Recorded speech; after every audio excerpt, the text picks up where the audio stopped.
नमस्कार दोस्तों, स्वागत है आपका अपने ऑनलाइन लर्निंग परिवार TWD में। हम लोग पॉन सीरीज कर रहे हैं और ये वर्तमान भारतीय समाज और प्रारंभिक शिक्षा की पहली क्लास है। तो इसके आइए एक एक करके पॉन सीरीज के सारे क्वेश्चन देख लेते हैं। पहला क्वेश्चन है, एमील पुस्तक के लेखक हैं, कौन हैं? कांट हैं, प्लेटो हैं, अरस्तु हैं या रूसो हैं। तो एमील पुस्तक किसने लिखी है? तो ये लिखी है रूसो साहब ने। तो हम लोग चले जाएंगे विकल्प 4 के साथ। ये आपके रूसो साहब हो गए, इन्होंने एमील पुस्तक लिखी है। आइए अगला प्रश्न देखते हैं। अगला क्वेश्चन है, आदर्शवाद शिक्षा शास्त्री नहीं है, कौन नहीं है? प्लेटो नहीं है, रविन्द्रनाथ टैगोर नहीं है, महात्मा गांधी नहीं है या मारिया मांटेसरी नहीं है। तो आदर्शवादी शिक्षा शास्त्री नहीं है। तो ये हैं आपके प्लेटो साहब भी आदर्शवादी हैं, रविन्द्रनाथ टैगोर साहब भी हैं और महात्मा गांधी जी भी आदर्शवादी शिक्षा शास्त्री थे। मगर मारिया मांटेसरी, ये आपकी जो विकल्प डी है, फोर्थ ऑप्शन, मारिया मांटेसरी आदर्शवादी शिक्षा शास्त्री नहीं थे। तो यही इसका उत्तर हो जाएगा। आइए अगला प्रश्न देखते हैं। अगला क्वेश्चन है,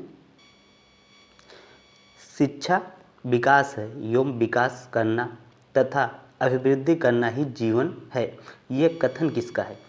जॉन डीवी साहब का है, प्लेटो का है, अरस्तु का है या कांट का है? तो ये कथन किसका है? तो ये कथन है आपका जॉन डीवी साहब का। तो हम चले जाएंगे डीवी साहब के साथ विकल्प ए के साथ। आइए अगला क्वेश्चन देखते हैं। अगला प्रश्न है, शिक्षा प्राप्त करने के लिए प्रवर्ज्य संस्कार होता है, बौद्धकालीन में, गुरुकुल शिक्षा पद्धति में, मुगल कालीन है या वैदिक कालीन शिक्षा पद्धति में? तो प्रवर्ज्य एक संस्कार होता है, ठीक है। तो ये किस काल में होता है, किस शिक्षा प्रणाली के अंतर्गत आता है? तो ये आपका आता है बौद्ध शिक्षा प्रणाली के अंतर्गत। तो हम चले जाएंगे विकल्प ए के साथ, ठीक है।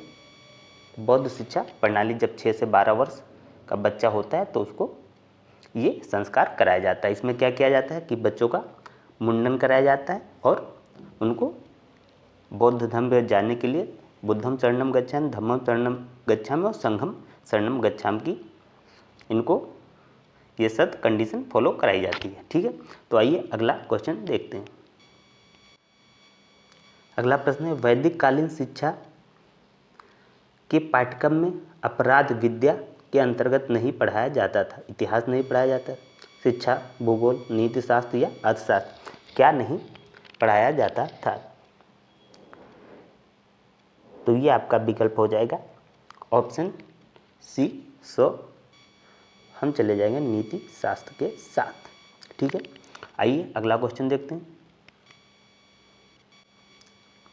अगला क्वेश्चन है, वर्धा में अखिल भारतीय राष्ट्रीय शिक्षा सम्मेलन आयोजित हुआ, 1937 में, 1986 में, 1938 या 1940 में हुआ?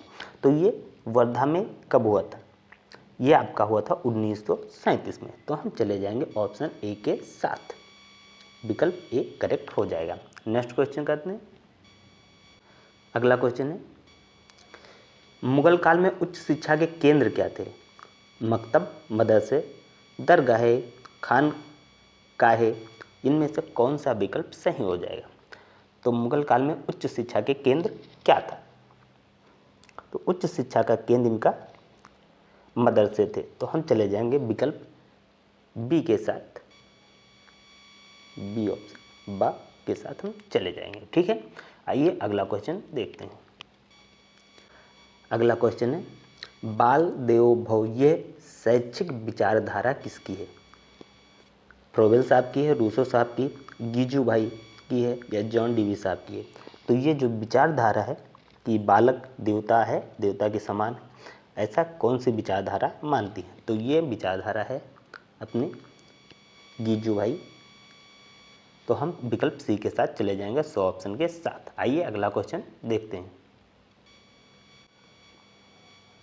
अगला क्वेश्चन है विश्व पृथ्वी दिवस कब मनाया जाता है? 22 अप्रैल को, 8 जून को, 17 फरवरी को या 11 फरवरी?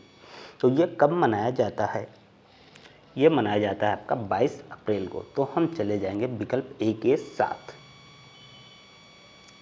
ठीक है, आइए अगला क्वेश्चन देखते हैं। अगला क्वेश्चन है युग धर्म कहा जाता है, किसे कहा जाता है? युग धर्म किसे कहा जाता है? ये आपके परिवर्तनमान मूल्यों को कहा जाए, शाश्वत मूल्यों को, और ब दोनों ऑप्शन, या उपयुक्त में से कोई नहीं। तो हम किस विकल्प के साथ चले जाएंगे?